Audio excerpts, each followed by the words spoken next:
Many noted that the beginning of July started with bad news for the Ukrainian High Military Command and its NATO military advisors. Today, the Ministry of Defense of the Russian Federation finally officially announced that Russian troops have completely liberated the strategically important settlements of STEPOVAY-NOVOSELOVKA, east of Kupyansk, and Novopokrovskoye, west of Avdiivka. At the same time, it is worth noting that war correspondents reported on the liberation of these settlements by Russian troops in mid-June. The fact is that the Russian military department officially announces the liberation of villages and towns only after a complete clearing of all houses, streets, and basements takes place in these settlements.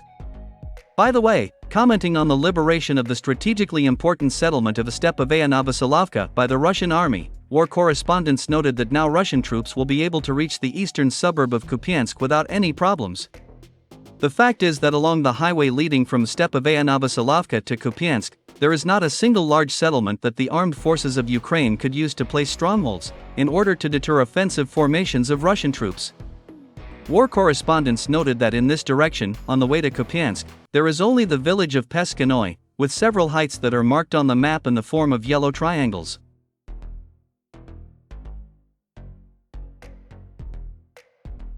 It is reported that in the coming hours, the battle will begin not only for the village of Peskanoy, but also for these heights. You should understand that if the Ukrainian army loses the village of Peskanoy along with these heights, then Russian troops will approach the gates of Kupyansk from the southeast within the next 20-30 hours.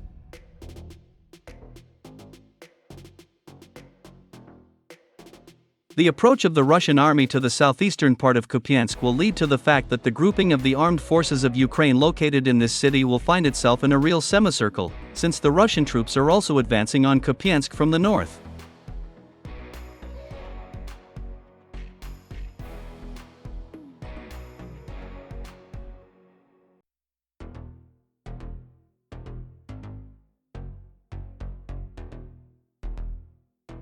As of July 1, 2024, the situation of the armed forces of Ukraine has also deteriorated sharply in the Toretsk direction of the front.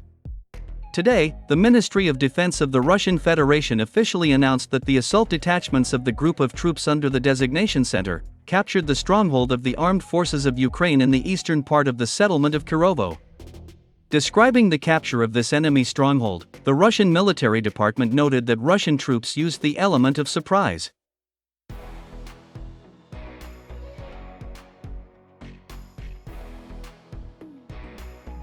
As it turned out, Russian troops broke into the eastern part of Kirov and captured an enemy stronghold with the help of a 3-kilometer-long underground tunnel, along the Seversky Donets-Donbass water channel.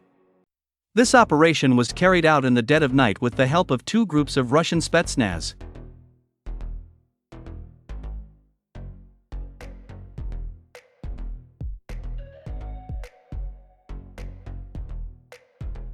It is reported that the Ukrainian soldiers were shocked to see the Russian Spetsnaz behind them.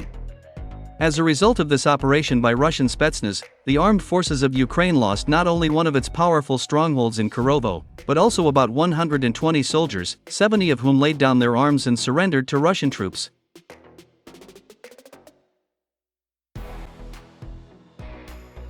It should be noted that this is not the first time that Russian troops captured an enemy stronghold with the help of an underground tunnel. A similar incident occurred during the Battle of Avdiivka. Back then, with the help of an underground water pipe, a group of Russian Spetsnaz also managed to get to the rear of the armed forces of Ukraine and capture a powerful stronghold called Tsarskaya Okhota.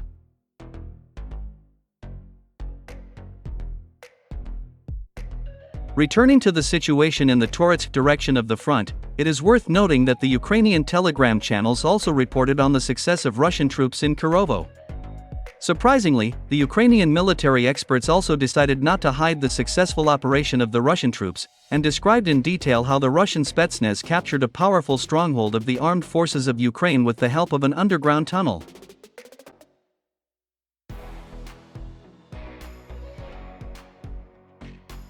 In general, Ukrainian military experts admitted that the situation of the armed forces of Ukraine in the Toretsk direction of the front is approaching critical. According to them, if the new commander of the Khortytsia group, General Andrei Ignatov, fails to stabilize the situation in the coming days, then Russian troops will not only be able to capture Kirovo, but also enter the city of Toretsk.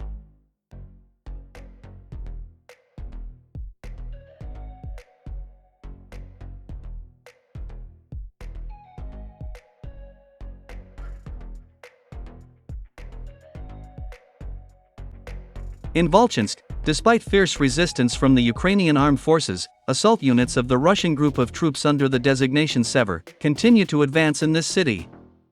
According to war correspondents, over the past 10-14 days, the most combat-ready and motivated units of the armed forces of Ukraine have been almost completely destroyed in Vovchansk. Against this backdrop, the Ukrainian command is forced to resort to the help of foreign mercenaries, throwing them into battle in various areas. They are mostly Colombian citizens.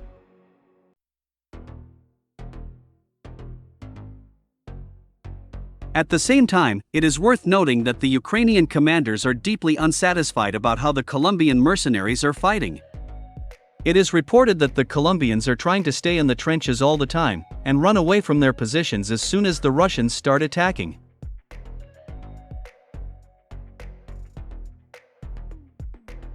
War correspondents note that the armed forces of Ukraine have completely exhausted their offensive potential in Vovchansk.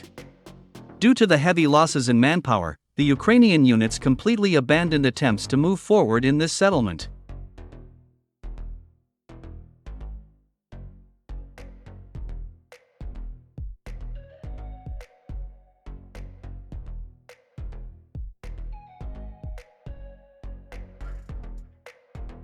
A similar situation is also observed in Chasiv Yar. It is reported that the armed forces of Ukraine, foreign mercenaries, and soldiers of NATO armies from the so-called Foreign Legion, are suffering heavy losses in manpower to the west of the Canal microdistrict. By the way, war correspondents refuted the words of the Ukrainian General Staff that the armed forces of Ukraine allegedly knocked out the Russian army from the Canal microdistrict. According to them, Russian troops continue to advance westward, in an urban environment.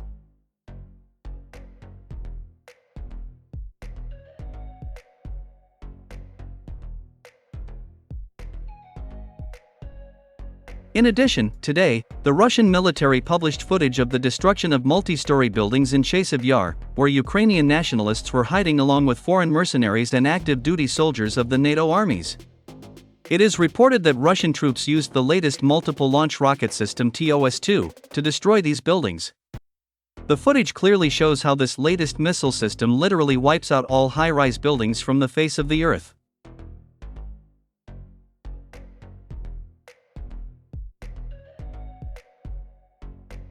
According to the Russian military, as a result of this missile strike, about 80 Ukrainian nationalists were killed, as well as 40 foreign mercenaries, 20 of whom were active duty soldiers of the NATO armies. It is reported that these were mostly citizens of Canada, France, and the United States.